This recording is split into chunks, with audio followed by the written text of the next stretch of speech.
elegant listeners, and welcome to Go, my favorite sports team, the number one sports podcast in your hearts, in your minds, and hopefully in the world. But that's entirely up to you guys. But I'm your host, Tyler Scheid, the master of balls and holes himself, joined by the ever illustrious Markiplier, my co-host. It's not really up to them solely. Well, it's the content. Well, it has to be good enough to be the best in the world. That's true. We're not even at the Olympics. Oh, well, we can't get a gold medal then, I guess. Well, we wouldn't be at the gold medal. I'm talking about reporting from the Olympics. But maybe in the future, if we ever decide to get off our asses. Well, that involves travel and time. Mark, how much time do you actually have on a normal... By the next Olympics, we have no excuse because the Olympics will be in Los Angeles. That's kind of true. Yeah. So next time, in 4 years' time, we will definitely be the number one podcast in the world. We will be reporting from directly in the middle of the pool so that everyone has to swim around us. That's how important we are, and they will all understand that. That would actually be interesting if they made it like a platform in the middle and there's a tunnel that just went underneath I've always wondered why it's not like a lazy river. Just get on the inner tubes and they just float down. You wouldn't have to do those silly flips and pushes if you just had a loop. What, you know, if that's the case, why don't they just make it longer? So then there's no more flippy turnies. You just go. Well, I mean, you saw them running through the streets of Paris, and it was not very good. And when they were swimming in the Seine, which there's a accused about that.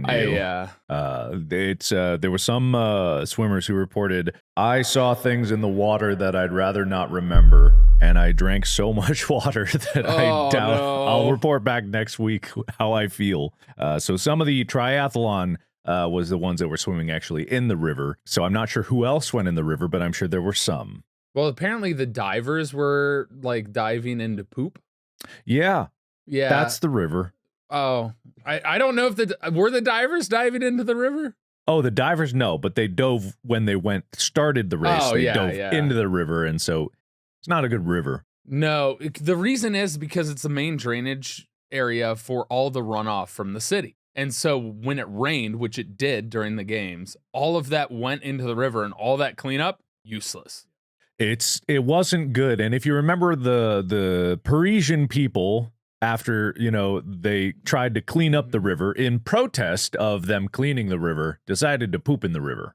Not all of them. I'm not saying all the Parisians did, but more than one, which is problematic. It wasn't organized pooping. It was, yes, which is a thing. Apparently. Yeah. Do you think they had dueling toilets so people would like face off against, like face each other? There you go, making a sport out of everything. Sorry. I'm sure there were, though. Yes. No, but that it's almost like the 1904 Olympics, except there aren't pesticides that are running off there that we know of. There probably are pesticides running off. Probably. Yeah. I mean, I don't know how many crops they grow in the city, but, there's probably some loose barrels somewhere. Probably some rat poison and some other things, too. Even after Ratatouille, they still want to kill the rats? I mean, if you're like Pat McAfee, yeah. Wow, nice segue. That was a good one. Yeah, that was a good one. This is why we're the number one podcast in your hearts. Listen, Pat McAfee went on the air and specifically said, we need people that love sports being a part of sports happenings. Uh-huh. And so this is our first news segue. And he basically went on to talk about how the person who was in charge of the production of the opening ceremonies of the Olympics is not a person that cares about sports. Sports aren't a big deal to them. But that doesn't matter. They're a theater person. Their work is something else. It's like me and you with music. We are indifferent in a way to music. We just, when we hear it, we hear it. We don't go out of our way to watch it. Listen to music. You said watch. Oh, listen to music. See, he's biased towards the viewers. Meanwhile, I love the listeners. So all of you listeners out there, thank you for listening with your ears. The entire thing of Pat McAfee talking about this missed the entire purpose of what the opening ceremonies is about, which is about showcasing international Olympic ideals and communicating things about the host country's identity and culture. The whole dynamic of the Olympics is to bring cultures together, to bring people together, to create this sense of unity and to be able to learn about other people's cultures and develop stuff beyond what sports is. And that was the reason the modern Olympics were brought back from the ancient games, was because of the whole idea of this is a place we can gather and showcase everyone's humanity, everyone's ability to excel, and just have a good time and understand each other better. Right? Also the money. It's noble causes for sure, but we can't deny that they probably were like, well, this is a hellacious way to make some dosh. Probably. I mean, even back in the days, I mean, the amount of companies that were running trains or like transportation on ships, food, tourism, all of that. Ambitious for them to try to unite the world before there was common air travel. Yes. Yeah. Still took a month or more to go by boat across the ocean. They still did it. They still had people from all over the world showing up. They did, yes. So anyway, Pat McAfee, as we like to call him. I don't think we've ever said that on this podcast, but I'll render judgment till after I see this clip. No. If Mark called him a pussy. He's putting words in my mouth. I don't know about that. I'll render pussification after I watch this clip. So he's talking about people are protesting watching the Olympics because of the opening ceremony. And the one thing that I did not read or see is that he cares at all about sports.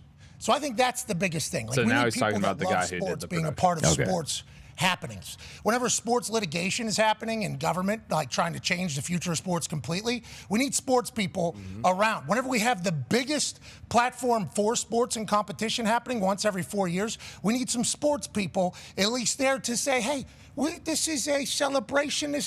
I understand the history of France had to be told. However, it was told, you do what you got to do. But you got a bruised Statue of Liberty in there. I don't know much about the history of France. I know there's one particular day on a beach.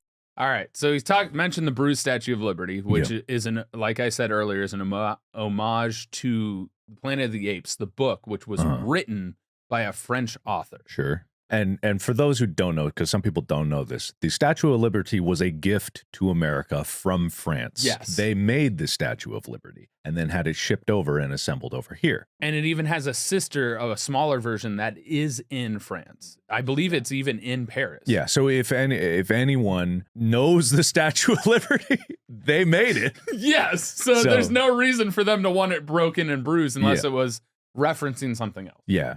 That took place that led to a lot of things, so I didn't respect and appreciate that. But there's a lot of people that are saying, hey, what Thomas Jolly put together was incredibly disrespectful. And I think that is certainly a way to view things. That is a way to take it. And there is a lot of people who have said that, and for good reason. And I have no idea how any of these things are the start of the Olympics or to announce that the Olympics are taking place. It was a form of artistic expression that was paying tribute, whatever. We just want it to revolve around sport, and we can't have the opening ceremony be a reason why people won't watch these athletes who have sacrificed everything about their lives to be great at something and only get to experience and celebrate once every 4 years. So he's talking about this picture here, and this offended a lot of people because people jumped to conclusions saying they were showcasing the Last Supper painting, which is a Christian major Christian thing with Jesus performing the Last Supper, the last rites. And really what people don't understand is there's actually history about a Greek god, Dionysus, who had a feast long before the Last Supper was even a thing. And there's a painting of the Feast of Dionysus. See how there's a like halo around Dionysus here? Look how similar that looks. I mean, the outfits even, they're trying to do it. There is a level of comparison. It's been a while since I've seen a painting of the Last Supper. I don't remember a big blue guy up in front on a platter, but I definitely see a comparison to the dancing satyrs, I believe it's pronounced, like the goat-legged men. And if looking at this, I'm like, well, they're eating and they're all on one side of the table because that's how presentation's done. You don't see the back of people. If you think about the Last Supper as a painting, it's obviously framed. That's not how it occurred. They're all on one side of the table. I don't know how many outings you have gone to, not usually on the same side of the table. And even this one shows people like from mine, but it's just like, there's only so many ways to sit at a table and be broadcast or presented in a certain way. So I'm going to pull up the Last Supper just to show you the comparison here. Got it up in here. Photographic memory about that. This is the Last Supper. This is the official painting of the Last Supper. And like you said, nobody's on this side. The table is well spread out and there's a bunch of different outfits, right? I can see the comparisons, but at the same time, I believe the Feast of Dionysus predates the painting of the Last Supper. I believe the Last Supper was painted by, is that Da Vinci? No. Leonardo. Leonardo, yeah. Yeah. Wait, Leonardo da Vinci. That's Yes, Da Vinci. I was like, wait a second. Oh, yeah. From what I'm gathering, this is just outrage out of ignorance, which is a very common thing. Correct. And it's like it doesn't necessarily decree pussification. So I'm not necessarily being like big pussy here. So I think this is just ignorance. Well, the problem is obviously he is a significant platform, but the biggest issue I have with it is I understand why he's speaking about it, because a lot of people are protesting watching the games because they saw the opening ceremonies and are like, oh, I'm offended by that. Man, they're missing out. Yeah, I know. Olympics are fun to watch. I know. But the big thing that bothers me the most about it is he's using terminology about it needs to be sports people about sports happenings, which is like also saying stick to sports. Yeah. Which, if you don't understand the history of sports and the integration of how it has given people, especially those that are discriminated against or have faced prejudice a lot, have given platforms for them to speak out, especially the Olympics with the civil rights movement going way back in the day, to gender equality, to a number of other different things. And also, the Olympics aren't just about sport.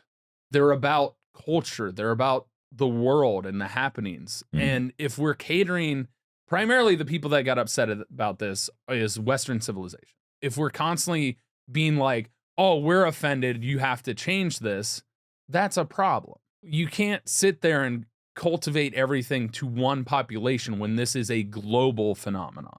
And to be fair, always in the Olympic opening ceremony, it is more of an artistic expression than anything else. I don't know how sport-related Mr. Bean is, but do you remember like when Mr. Bean was playing? But everyone understood because that's a cultural reference, and he's a very integral cultural icon.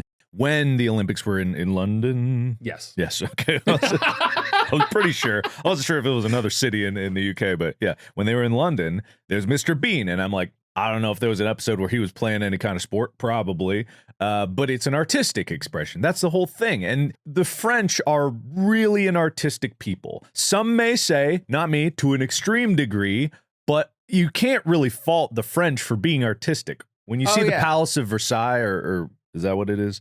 Where it's with the interior of it, and every square inch is covered in paintings, tapestry, moldings, gold, like elegant things, plush red velvet sewn into the walls. Like, it's opulence is a French custom, so I think that it can be forgiven a little bit. Yeah, and I mean, there was a fashion show across the bridge. There were a number of different things that were referencing the major phenomenon that happens in France and referencing culture from the French people in French history. So it's one of those things where he's speaking in a way that he just does not understand why the opening games are and why the modern Olympics exist in what was said and how the culture is supposed to be around the Olympics.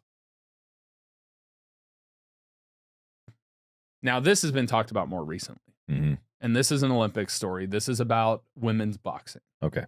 Iman Khalif is a female boxer, a women's boxer from Algeria. There's discussion here because there's a boxing match that happened recently where the other boxer basically took a fall and also spoke out saying she's never been punched that hard before in her life. And a lot of people came out and were trying to started having some false accusations about this athlete being transgender, about this athlete having an unfair advantage and a number of different things. The biggest thing that I want to correct in that, and this is something Pat McAfee also prominently talked about trans and sports, and he showcased some differences between male and female, especially when it comes to times in swimming. This is not transgender. Iman Khalif participated in the last Summer Olympics games in boxing. Now, there was recent news about the fact that they were banned from a different boxing committee. Which boxing? The IBA. The IBA, which is no longer recognized by the International Olympic Committee. Yeah, this is actually a really important point for people to understand. The IBA is a Russian-backed organization that is biased towards Russian fighters. And Iman beat a Russian fighter who had been previously undefeated. Oh, wow. Okay. And so they declared these statements. There are actually none of these tests and public records of these things out in the public. They declared them and they made these statements. And yet they're not a governing authority on the world of boxing anymore because they have been corrupt and biased. And now I believe the World Boxing Conference or the World Boxing Federation. Yeah. So they're now in charge of the global boxing network and like the sport in general, or they're not in charge, it's like each independent, but they're like the committee that oversees a lot of it. And so what you have here is propaganda. You have propaganda that's being pushed out and people are eating up from an authority that is not even verifiable. Like they don't have an authority here. They're not an authority. Yeah. So it's like that's kind of the situation that you're in. So everyone is still carrying on some information that has not been verified. Some of it might be true, but without proof, there's nothing to say about it. But the one thing that is verifiable is that Iman is not transgender. Yeah, because Algeria has a very strict law about how they deal with those types of issues. They are very conservative and they would not have Iman represent them if they were transgender. Yeah. And the other fact is they participated in the last Olympics. They didn't win. Yeah. They weren't even close. Well, okay, that'd be dismissive. Like, I don't know. I don't think they medaled. No. Yeah. I think there were 6. Something like that. Something like that, yeah. Which is like, I don't mean to say not even close, but it's like, unless you're in the semifinals, I don't think you qualify as being close. But she's an incredible boxer, so of course she got to compete in the Olympics. Olympics. The Olympics. Exactly. Yeah, of course. And if you actually watch the clip, which not a lot of people have, of the other fighter quitting, it's really not, it's kind of a nothing burger because what you have is a punch in the face, which That's boxing. That's boxing. And it wasn't even that hard of a punch. No, I don't even think she had. I think she said she had a broken nose or something. Yeah. But there's other emotions that were going on to that. I believe the other boxers, like dad had just passed away. And so there were other ramifications to this where people were getting upset about it because she cried afterwards when she threw in the towel. Yeah. But I don't think she threw in the towel because of the other boxer. I think she threw in the towel because of a number of other different factors. And I have very rarely been punched, and I don't think I've ever really taken a strong punch to the face. So what can I really say? But I've been hit in the face by many things. And yeah, they knock you on your ass. I've broken my nose a few times. And in boxing, I encourage people to throw in the towel if they feel unsafe. That's fine. I'm all for safety in boxing. I'm glad they wear headgear. I'm glad there are very strict rules. I'm glad the fights are shorter. I'm glad that, there's more strict rules when it comes to the Olympics, as opposed to like sport, like entertainment boxing, which can cause CTE and like all sorts of damage and long-term things. If you've seen videos of like MMA fighters and boxers like way early in their career speaking in interviews and stuff, and then you compare it to today, 10 years later, the difference is pronounced. And it is extremely sad.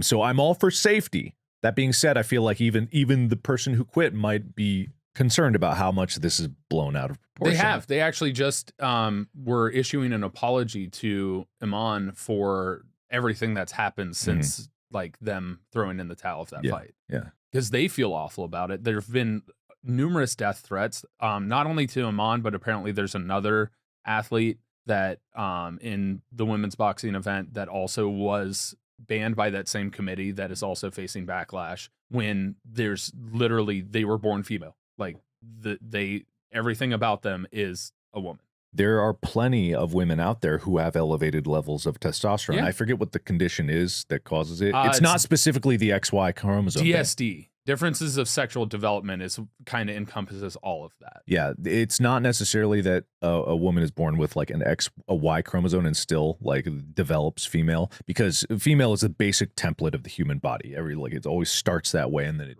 differentiates from there. But when it comes to women with elevated testosterone levels, that actually is a normal thing. I think the percentage in the population of higher than normal testosterone levels is somewhere in the range of like 5, 10, maybe even 15%. And especially if you're exercising at the levels the Olympic athletes are, it is going to cause that. Exactly. Because the act of exercise and everything that they're doing with their body, granted, obviously like steroids could do something, but they're not using that.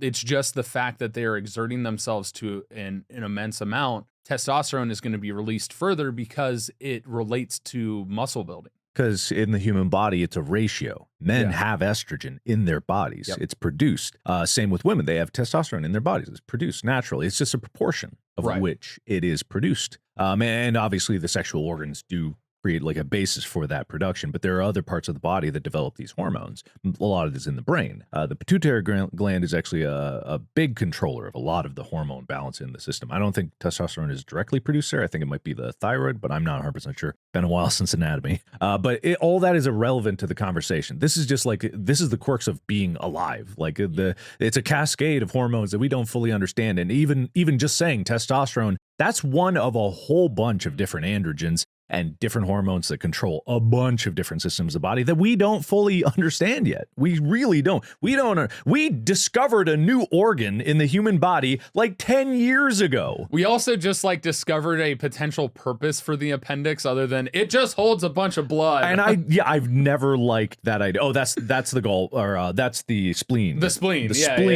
The appendix. I've never been like, this little dangly bit. It probably not. And I keep going like, are you sure?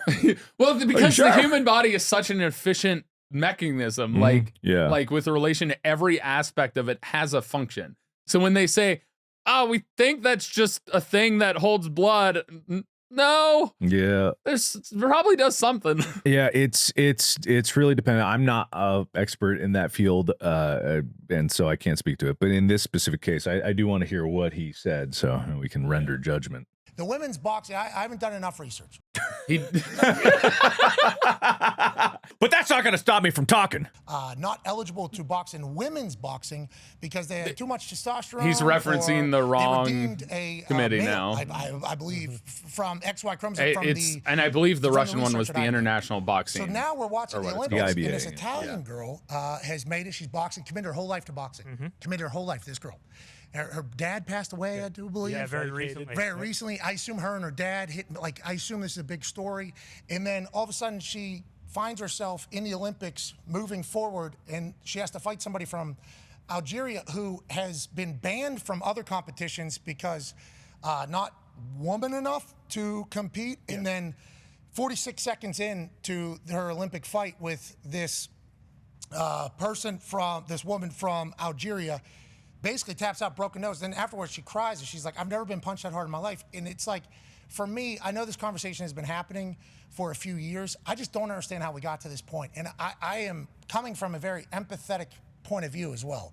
Because as we all kind of learned about the transgender situation that was happening for people, I think we're all incredibly bummed that would be terrible. If your soul did not match your physical body, that would be quite a conflict every single day. I have no idea how that would test you in the morning. Like every day you wake up, you're just not who you're supposed to be. Like I have a lot of empathy for that. But the soul being of a different sex of your physical body is something that people much smarter than me are gonna, have to talk about. But when it comes to sports, it's like the physical body, especially in these physical, is the one competing. So I think there should be some sort of conversation there, especially at very, very high levels, because this is actually a better perspective, I think, than I do not declare pussification. There's still 3 minutes in the clip, but at least he's coming at this argument from a place of understanding the greater dilemma, even though he didn't do research enough on this one. This is also leads into the other idea that misinformation and disinformation can spread super fast. And if you take it at face value, which there's so much out there that you can't take everything not at face value. Sometimes you can't do full research on everything. It would ruin your life. You would never get sleep, and you would still not accomplish your goal of learning everything about everything. That's kind of the big thing, is we can't care about everything. But at the very least, that was actually compelling. He actually did a good job on this one. It was more for me, the part that I had an issue with was his lack of understanding for a person in the sports industry of the opening ceremonies. I think he addressed this in a decent manner but the problem I have with it is he's already jumping to the trans side, which isn't the case in this situation. Completely not the same basis. There's an entirely different argument to be made about whether, transgender athletes should be allowed to compete in the gender that they identify with. And that's a completely separate conversation that he's conflating a little bit here. But at the same time, for this specific one, and it's important to always talk about one specific thing at a time. And in debates, one of the ways to get off topic is whoever you're debating will try to shift The subject is called moving the goalpost, which is a sport-related analogy, and always pertain to the exact conversation that you are talking about and keep it on topic, and then you can move on to the other things once the first topic is resolved. But you can never finish a debate if the topic keeps wandering around and like, oh, what about this bigger issue? Is like, we'll get to that. Yes. We gotta finish this. What's on your plate? Focus on one thing at a time. Yeah, and that's hard for people to do when there's so many things to care about, but that is important to always keep in perspective, because you yourself can't resolve it unless you stick to the same conversation, and whoever you're debating or whatever you're debating is trying to move it all over the place. Well, the other thing about this, and the most interesting thing I saw about this was the amount of people in the replies, because these clips are posted all over the place, and I pull them from Twitter because it usually is the easiest way to filter and see the comments below and the replies and what people are saying. And there's plenty of people that are like trying to correct them, saying they're not a trans athlete. But there are also a lot of other people that are being like, oh, you're only talking like this because of ESPN and not saying what you really want to say. And I'm just like, guys, like, this is a more complex issue than any of you can understand in relation to the ability when it comes to gender identity and when it comes to sports and the physical body. In some different aspects of sports, women can absolutely defeat men. There's no question about that. And in some sports, where he's going to bring up here in a little bit, swimming, there's a distinct difference. There's also a distinct difference in track and field. But when you get into things like tennis, Serena Williams, I guarantee you, can beat a lot of the men at tennis. That doesn't mean she can beat the top men every time, but I think there's not as much of a competitive difference in that compared to other things based on the physical body, which I would also argue with different shooting sports like archery or various things, because when you get into the biological understanding of what levels of testosterone and development happen, there are certain sports where, yes, there is a difference, but in other sports, it's really negligible. Definitely some of the times. And I like the way he put it in perspective. Like, he's probably a Christian, but he's speaking in a way that actually can identify the problem to Christian fundamentalists, who are often the biggest opposition to like any kind of LGBTQ cause. But he's speaking when he says, like, soul is in the wrong body. Whether you believe in a soul or not, that identifies with the specific audience that needs to hear that analogy of waking up one day and being like, oh, your soul doesn't fit in the body. They can understand that argument. And it's like, I wouldn't knock this conversation, even though it's wrong.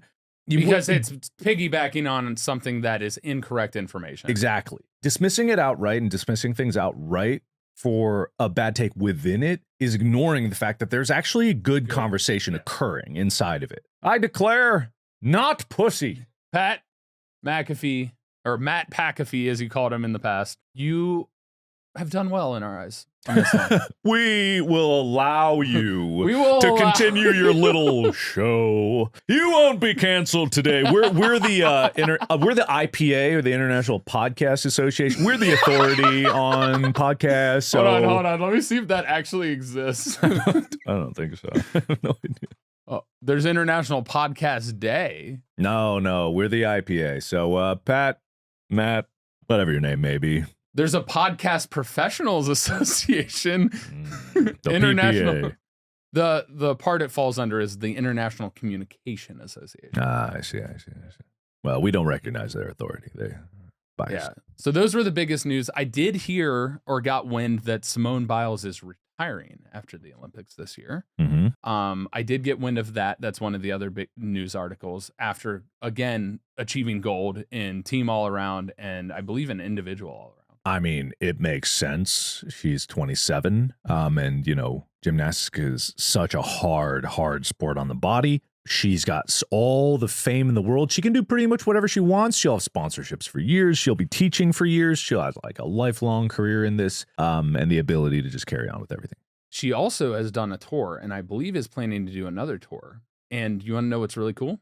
The director for our tour is the director for hers. Oh, cool. What's she doing? What's just she talking? doing? Yeah. I think she does gymnastics on the stage. Okay. I don't know exactly what the entire show is. I've seen like clips of it because of Swanee, who was posting some different stuff as they were prepping for it when they went on tour. Oh, cool. And I think probably some speaking about the Olympics, the mentality of being the athlete. Yeah. but I mean, incredibly talented in gymnastics and beyond. Like, she's very well spoken. Mm-hmm. In fact, there's another story that we'll talk about when we get to the end of the Olympics about the dramas of the women's gymnastics, of somebody who didn't make the team speaking out and calling them lazy. And Why not stuff. talk about it now? Because I don't have it in front of me. Well, I know about it. Oh, you do? Yeah, it's Michaela, not Maroney. Not Maroney. It's McKinney. Is that it? Skinner. That's it. It's Michaela Skinner. Yeah. So it's actually developing because, well, I don't know if this is just like caught with your pants down kind of thing, but Michaela recently came out with another apology saying that her words were taken out of context. But I highly doubt that that's fully the case, especially considering that you said him in the first place. Yeah, like, I don't see and there's where record of it. Yeah. Yeah, because it was like she literally said something basically in talking to the women that were on the U.S. gymnastics team and saying how she doesn't think the work ethic is there like it used to be. She doesn't think that they care as much. Like, there were a number of different things that she said. I don't have the exact quote. Simone and the team came back at her by naming their team name as F Around and Find Out. Okay, but here's an interesting thing. I thought that apology was recent. That apology was a month ago. Oh. Interesting. There's an article here from E! News written by Jess Cohen. Gymnast Michaela Skinner says her controversial comments about 2024 Olympics team were misinterpreted. In gymnast Michaela Skinner's deleted video, she criticized Team USA before the Olympics and said the talent, quote, isn't like what it used to be. But after that, she deleted her YouTube video, which is where she made the statement, and then issued an apology. And it should be noticed that Michaela Skinner is retired officially from gymnastics, but this is her quote. I feel like a lot of you guys have misinterpreted and misunderstood exactly what I was meaning or had said, Michaela shared in a July 3rd Instagram story video, so July 3rd. A lot of the stuff that I was talking about wasn't always necessarily about the current team, because I love and support all the girls that made it, and I'm so proud of them. It was more about going back into my own gym, the 27-year-old continued, adding that the work ethic is different compared to when we were doing gymnastics with former national team coordinator Marta Karolyi, and I'm not sticking up for Marta or saying that what she did was good. I'm just saying it was different. So it's interesting. And then she apologized. Sorry for anything that got out of context or seemed hurtful. Throughout the video, I was so pumped for the girls, and it was so fun watching the trials and doing a live with everybody. I love those girls, and I'm seriously so happy for them. I would never do anything to make them feel otherwise, so sorry if that came out wrong. That was not my intentions at all. That's quote. Okay. That is her statement. And honestly, like, that feels like a very genuine apology. I didn't hear it in person. Just looking at the words, I'm like, that doesn't seem like I'm sorry you felt bad. That sounds like literally, if she was talking about her home gym and not the team itself, I think I could more understand that. But again, I don't know the situation. This is just like, again, I heard initially that's what it was, but I'm looking at this more. I'm like, oh, maybe there's more to this than I thought. So apparently our researcher was a gymnast growing up, and in that fact has dealt with the various levels of cattiness that apparently occurs within gymnastics. Because there's a number of different things that come into gymnastics. As much as there's like history of like bad weight loss techniques in the past because gymnasts need to be lighter or to be more capable of doing certain things. That used to be the common prevalence. So there's always like a level, that kind of thing has been ingrained in women's gymnastics for years. And so as time has gone on, there's a level of camaraderie because your teammates are also your competition. The people you're training with are the people you're competing against. And so there's a level of, tension that exists in that room. And the interesting part about that is if that apology existed, right, then why is the team still snapping back at that? Is it snapping back at her necessarily? Or is it snapping back at the people that piggybacked on top of her or made it into a bigger situation? I mean, that's how the internet is these days. The situation, the ripples that you cause from the single stone you cause gets amplified a million times, and then what you mean didn't get said. Same with the boxers. Like, what she said might have been off the cuff, super emotional. And there's been times where pretty much anybody, you've been in a situation where you felt like something was unfair, and then you go back and you watch the replay and you're like, I just sucked. Yeah, I see. And then, but in the moment, you're like, holy shit, that was so unfair. My controller was broken. You cheated. And then you regret it later. This could be a situation. And in competitions like this, especially like what you said with gymnastics, like, of course, they're not all lovey-dovey. Yeah. Of course they're not. There were people on the wrestling team I fucking hated. There were people on the throwing team I couldn't stand, and I probably was like, people couldn't stand me, like, for some reason. I can't stand you right now. I got in an I almost got in a fight with someone. I don't even know who he was, but this was like in a morning workout, and it was opposite day at school. So I wore t-shirt and jeans on the left side, and then I turned like a dress shirt inside out. I cut a tie in half, and I turned my slacks inside out, and I wore them over the other one. So it was like I was business, like casual here, but t-shirt and jeans on the left. I thought I looked That's genius. I thought it was pretty cool. That's cool as hell. So, but I went to the morning workout dressed like that because I was like, it was so much work to get on. I'm just going to do a light workout and do there. And I was always checking in the mirror to make sure my outfit didn't get ruined. And this guy came up to me and was like, why you keep checking yourself out in the mirror? He's like, you're not that strong. And I'm like, what the fuck? And we got in this big argument because like I wasn't looking at that. I'm literally making sure I look. Oh yeah, for sure. Oof. And he shoves me, and I'm just like, what in the fuck is happening? So I shove him back. And so anyway, I almost got in a fight, like for no reason, because he was upset that I was looking at myself in the mirror. And if you go to any gym anywhere, all everyone's doing is looking at themselves in the mirror, whether to check your technique or check your pump or like, just, damn, I look good, or damn, I need to look better. You know, that's like why motivation. That's why there's mirrors. Yeah. Anyway, it was very strange, but that's so weird. Just goes to show that like there's always the snappiness. And it also goes, that whole conversation gets into the factor of insecurities in other people and how they come to the forefront towards other people when they shouldn't. It's the same sort of circumstance that's like where people don't, it was me like back in the past as a bully, like it was my insecurities coming out and me attacking them and other people because I didn't know how to address them myself because I hated that part about me. So instead of making me feel better, I wanted other people to hate that part about them as well, because for whatever reason that seemed to make me feel better when it really didn't. Projection is everything. Yeah.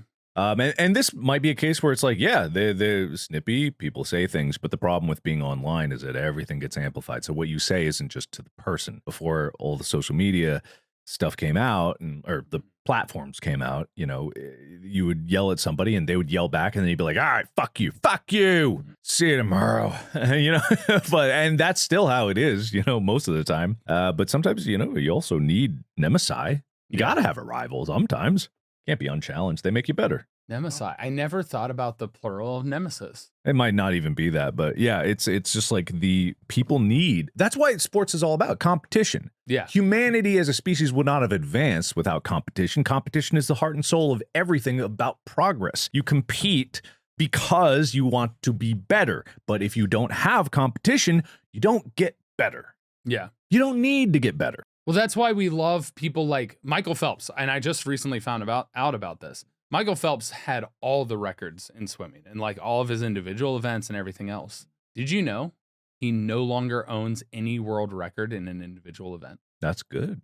I like that. Yeah. That's great. Swimming has progressed. For one, Michael Phelps made swimming popular. All of a sudden, swimming is like one of the most like watched things at the Olympics because ever since Michael Phelps did it, all of a sudden swimming is at the forefront, which is huge for swimming as a sport. But it pushed people to advance so much more in swimming with their technique about tapering, which is resting the body so that you can have maximum performance at the right time, while also still not stopping training. Yeah. And so it really pushed the envelope. And so the fact that Michael Phelps holds 0 records now, and we're talking Michael Phelps swam back when they could use those like insanely scientifically buoyant designed swimsuits, which then got banned. I think it was like after the first or second time he swam at the Olympics. I don't know the exact dates. And now it's illegal to wear those. And yet swimming has still advanced to where he doesn't have any world records individually. It's something about the human mind. Psychology just works that way. The placebo effect is real, and also normalization. Normalization is when something that was once extraordinary becomes normal and expected. And when something is expected, there's no pressure put upon it. And suddenly people can reach it. 4-minute mile. Impossible. Yep. Couldn't be done. And everyone said it couldn't be done. No one got close. A lot of people didn't get close. There's like, couldn't be done. Then someone did it.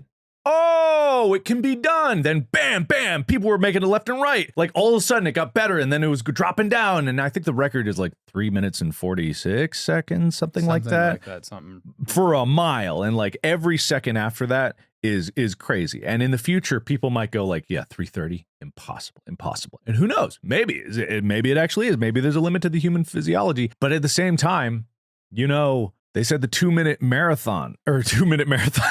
The 2-minute marathon. 2-minute marathon might be impossible. 2-hour marathon. And yet Kipchoge, it wasn't a sanctioned event, but that sumbitch actually ran a full marathon in under 2 hours. Yeah. I don't care if it wasn't like sanctioned. Was it 2 hours or 3 hours? 2 hours. And it's like, that's normalization. Once it's normal, then it's expected. Look at how gymnastics has progressed since the mid 1900s. Like for the vault, it was one flip off of a handstand that was crazy, gold winning. And now we got Simone Biles inventing tricks. She has 4 tricks now named after her. After these games, apparently she invented a whole new trick on the. Did you see her floor routine?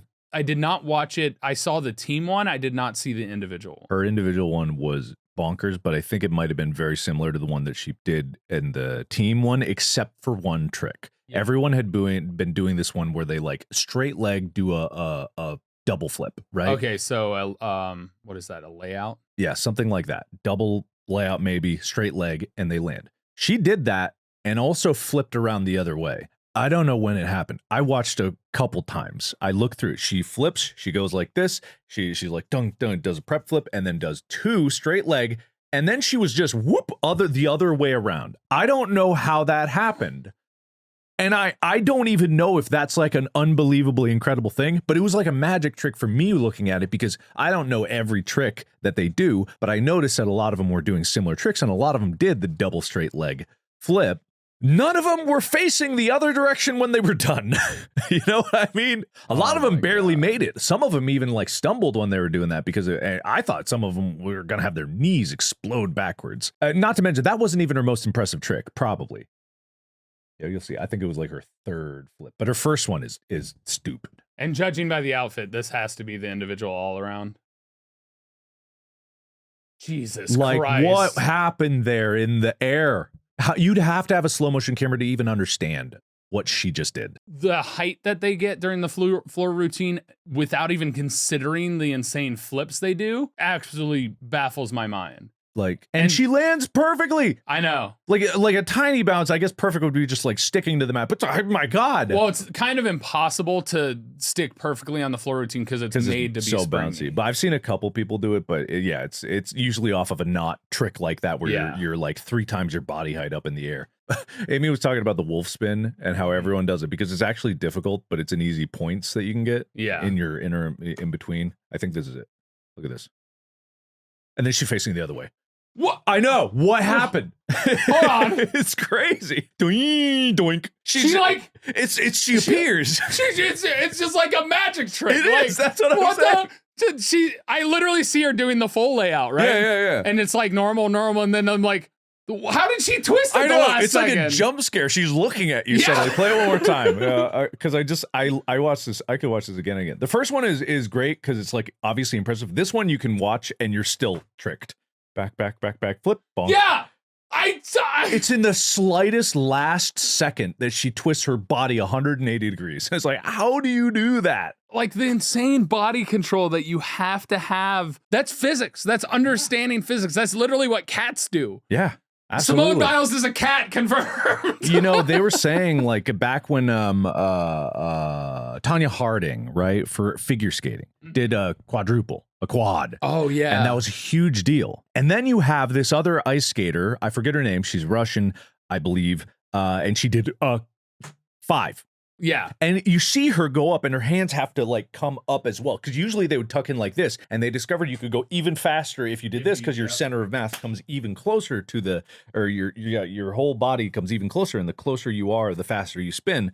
You spin like this, you're slow. You spin like this, you're quicker. And if you go like this and you got small shoulders, you can get even faster. So she did 3 5 spins in a row and she didn't win. That was a big drama. Yeah. For the Winter Olympics 2 years ago. Did that have to do? Oh yeah, because that was yeah. Yeah, that's a whole nother story, and it's like it would take too much to get into because the gold winning performance actually was extremely good, even though they didn't do 5 quads. But there was a similar thing to like the scoring in gymnastics, how it used to be. I like the system that they have now. It feels so much more impartial. For people that don't know, it's not do you 9, 10. Yeah. No, it's a difficulty ranking score for what they're trying to do. Even if they flub it all, they get that. So the higher your difficulty, the higher the difficulty of the tricks that you're trying to do, you get a baseline point for that. And then if you don't complete that trick or do like one less rotation or something, they change the score to that and then judge it based off of that. Yes. And you get a penalty because you didn't complete the trick that you had charted. Yes. So they know your routine ahead of time and they're watching to make sure you do it. I don't know how they check that one. Yeah.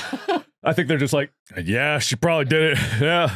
And she landed because that's all you could see. And then they execution score on top of that. So it's like your difficulty and execution, and then penalties are calculated for. So the reason Simone Biles wins now versus like her first entry into the Olympics, it's not that she didn't win. She was, I believe, silver in her first appearance at the Olympics in some events. Remember, yeah. And it was because she was doing tricks so difficult, there was no category. Yeah, they didn't understand what she was doing. She was doing things that no other gymnast can do. And she wasn't getting credit for it because she wasn't judged based on the difficulty of those. I don't know when this because new they system couldn't came in. figure out the difficulty ranking for those. Exactly. No one had done it. So there was actually something else that came out. I was watching I think it was a different podcast. I can't remember who was talking about it, but they were talking about gymnastics in general. And they were talking about how the judges no longer just watch your performance at your performance. They watch your training to then see what you're messing up in training and then look for it in your performance, which in that of itself can create a false judgment score, because if you failed at something in the training over and over and over again, all of a sudden they're going to subconsciously see it in the actual routine. Yeah, that's why it's probably difficult for even the judges. And you can't blame the judges because when they were doing gymnasts, this was impossible. And it's like, it's not that they couldn't do it if they were born today and trained up. It's that back then, no one had done it. It was not normalized. And even now, like the great thing is Simone Biles, what's great about athletes like Simone Biles is that they're an inspiration for future generations. You get more people that are like, I want to do gymnastics. You get a greater pool to pull from of talent. And there's someone out there who is way more talented than Simone Biles. Believe it or not, there is someone that's more talented that will be the next Simone Biles out there right now growing up, starting gymnastics. And that wouldn't have happened if there wasn't this new elevation put. And that's progress for humanity. You put a little more out from the bubble. That's what PhDs always analogize, is like they have the bubble of knowledge and they push out a little bit. The same thing in sports, same thing in physical achievement. You push it out a little bit so everyone can follow behind.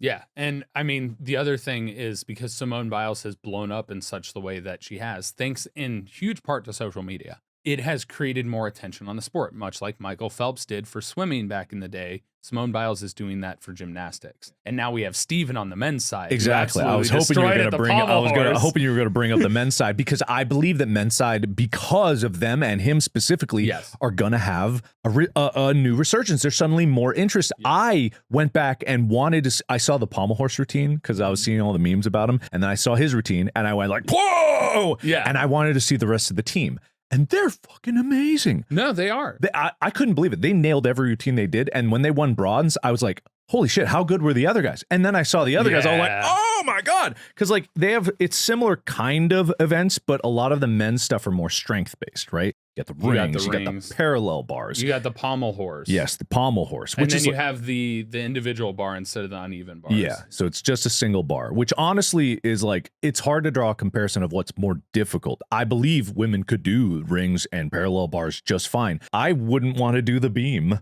I might be like, because I look at the beam and I think every gymnast hates the beam because they all fall and they all look pissed and they all dread going up there. And I believe that it's just like the beam is probably just a pain in the ass. Also, I've touched the beam. That thing is hard as hell. Oh, so man, when you fall and like hit that, it hurts. Oh, and they have to like land on it. There's a rule that they have to go down onto the beam, which is such a funny rule. Like you have to lay on the beam at one point in your routine. Yeah. It's like they all like begrudgingly do one little thing, like kick their legs up, and it's like, okay, that's over with. Let's do some more bullshit flips and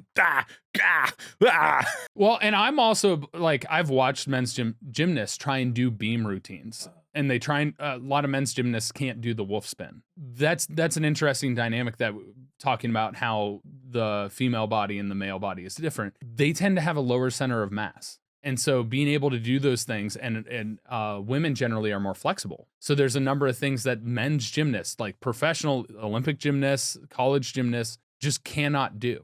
And I've watched videos of the men's gymnasts try and do like simple things on the beam, and it's makes you realize how much more incredible it is what these women are able to do on the beam. Yeah, there's so many times where they would like, there's probably tons of pictures, but you see the slow-mo replay and they do a flip. There was this great angle of like straight on the beam like this, and you would see like legs and it would go up, and then you see a head here. Yeah. And then suddenly it'd go away and legs would come down. And all you see is like just a head staring at the camera.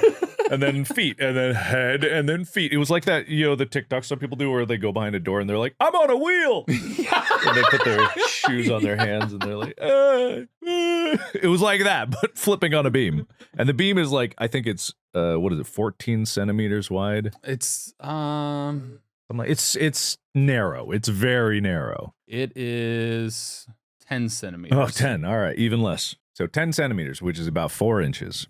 Yeah, not a lot of space. Anyway, let's get to the jacuzzas. This will end up being the episode. Yeah, We're ending that's with fine. jacuzzas No, it's today, good. so. It's good. Okay, we only got a few. Some I dismissed a little bit here. There's one from Jen Nam G88. It's not the Seine River, Tyler. Oh, yeah. Mr. Scheid, I've got a bone to pick with you. You talk about the Seine River is pronounced Seine, not Seine. I'm literally seething from this. Oh, she's really literally seething from this. Seething. Love your show. Keep up the good work. Yeah, I apologize for that. If you guys don't know, the Seine River is spelled Seine. And so to me, an English speaker, that is like EI is how my name is. Well, that'd be Scheid. So why? But it ends in an E, so that made me think scene. I don't know. I don't know either. Anyway, we got another resurgence of the cigarettes debate. Oh, yeah. Which is like, that wasn't this podcast. But the Royal Pineapple 48 says cigarettes are not cool. I agree that smoking of any kind is bad for you, but not that cigarettes are cool. When I think of cigarettes, I think of old white Karens in Kias smoking and wearing leopard print sunglasses while honking at someone making a left turn completely correctly. I don't think of a gang of bikers or a cowboy or a badass detective. However, I do think of those things when I think of cigars. There's not much to this, just the fact that the cigars are infinitely cooler than cigarettes. I disagree. So here's the thing. I would actually be compelled to agree with that. Oh, come on. Because you think of like the mafia or the rich mentality is you'd have these cigars like that you'd have in your mouth and it'd be like, oh, we just won the sport. Joe Burrow with his cigar in his mouth. No, Like, that looks just like a douchebaggery to me. Yeah, It's just, I think of see? the rich guy in a big suit lighting his cigar with a $100 bill. That's what I think of when yeah. But you know, it's I don't know. He can't pick this person. He or she cannot picture like a cowboy, gang of bikers, or a detective smoking a cigarette. It's like that's all they do. Yeah, that's like all they do. I literally, it happens in like every movie. Yeah, absolutely. But anyway, it's don't smoke. Yeah, It's bad. That's our policy here. We don't promote smoking. It's awful for you. So this is by Sam Strack04. I've had enough of the insults. Mark. Yes, I'm talking to you, Mark. I've had enough of your slander. I've had enough. You have the audacity to insult every fiber of my very being. First offense, you insult Rocket League, even though you have a video claiming it's the coolest game ever. That's in the title. You offend electrical engineers for being egotistical. Listen here, Mr. Almost Biomedical Engineer. I'm not very egotistical myself. However, for you to slander my college education saying that all electrical engineers are egotistical is wrong. There's so many reasons many of us hold our degrees with pride, and that's because of how difficult some... Here we go. How difficult some of the electrical engineers... The ego's coming out. hard. Some of us are modest as well. I firmly believe it's a very difficult path to pursue in college, and that it shouldn't make any of us less important than the other engineering branches. Shame. There you go again. Man. Those electrical engineers. No one said it wasn't difficult, but go. Everyone's in the same engineering school. Yes, you take some more specialized classes. That's the point. We can all agree that civil engineers are to have it the easiest. Them in mechanical, they're not specialized. They're just general, and that's fine. You need a lot of them. Anyway. And then Chicago. When did I attack Chicago? Oh, yeah, you did when it was the Disco Discomfort episode, I believe. Or not Disco Discomfort. Disco's Discomfort's the video we did. Disco Demolition Night. Because it happened in Chicago, right. and you're like, what baseball team? And the Cubs, and I go, no, there's another one. There's 2 teams, and then you insulted them, and I was like, that's fair. Anyway, I think Chicago pizza's ass, so come at me. I mean, it's the occasion. That's not really pizza. So. It's lasagna. It is lasagna it's pie. It's lasagna pie, which sounds great. Honestly, I would love that. But it's not really pizza. Yeah, it's a crusty lasagna, but not like crusty in a bad way. Like it's pizza crust. Anyway, this is the only Jacuse I've ever commented on. I commented on last night, and I just said nah.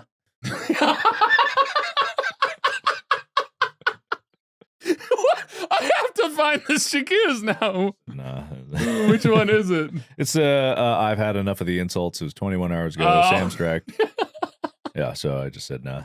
I also do want to give credit to Shinkan on the Reddit for yelling at me about I think it's Gojira is the name of the metal band. Right. That was not in my notes. It literally just said a metal band. So I apologize for not giving them the credit that they deserved. They had an incredible performance. I did not know the name of the band. So that's on me. But all props to Gojira for their performance at the Olympics opening ceremony. I'm not a big metalhead myself, but my brother's likes metal, and I think it gives me a headache. So I'm glad some people not going to like it. Iron Lung then. It was written by Andrew Holschult. I've heard some of the audio because you shared some of it with me. Yeah, but I have enjoyed it. It's very metal.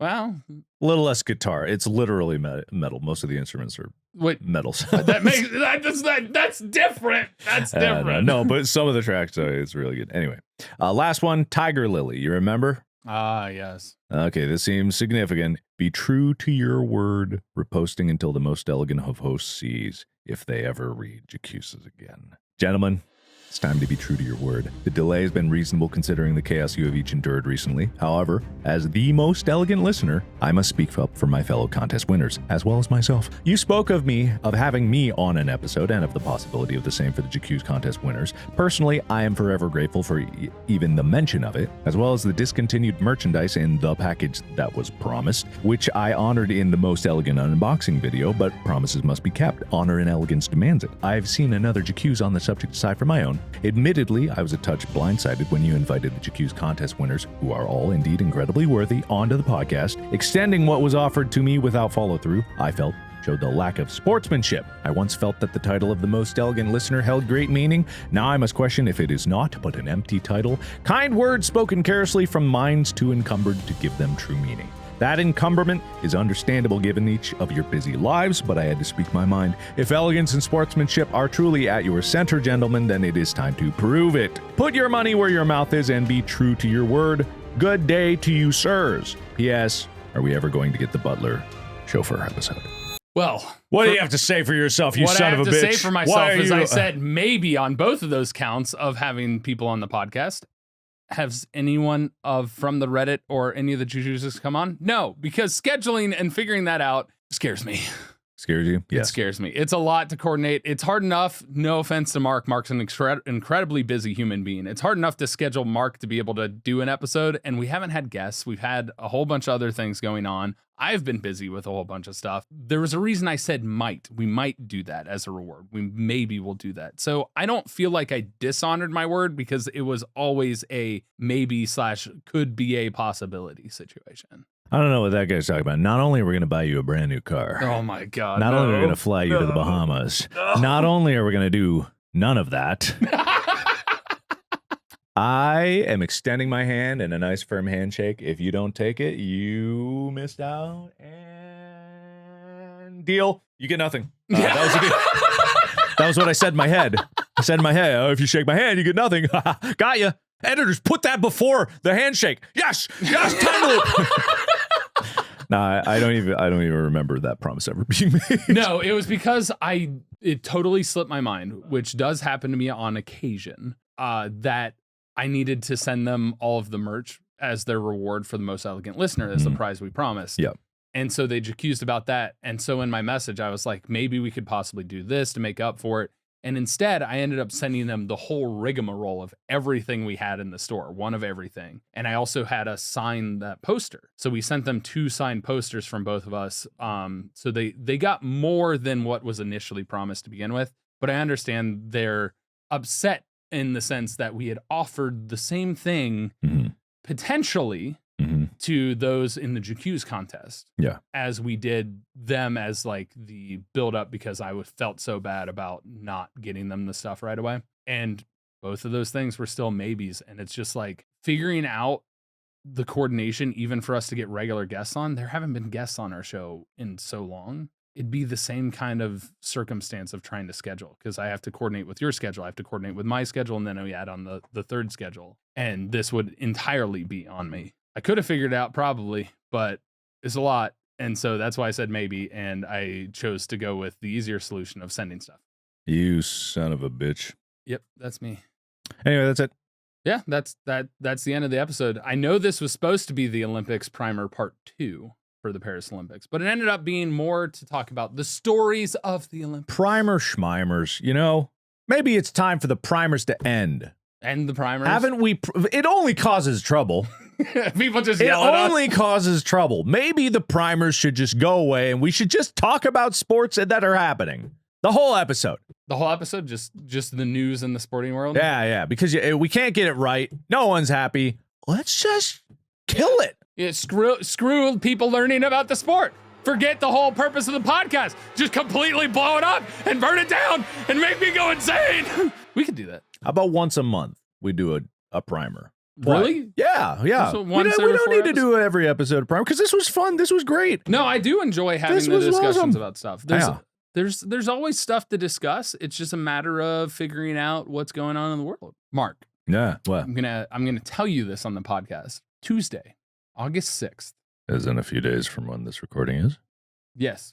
Never mind. It's not important because it's after the fact. But on the GMFST YouTube channel, we will have the CBS Sports Fantasy Draft benefiting St. Jude, which I will be attending and doing a fantasy draft with some people. And apparently it's going to be spotlighted on CBS Sports itself. Ooh. So that video from that live stream will be on that channel if you want to watch me probably fail at drafting a good fantasy team.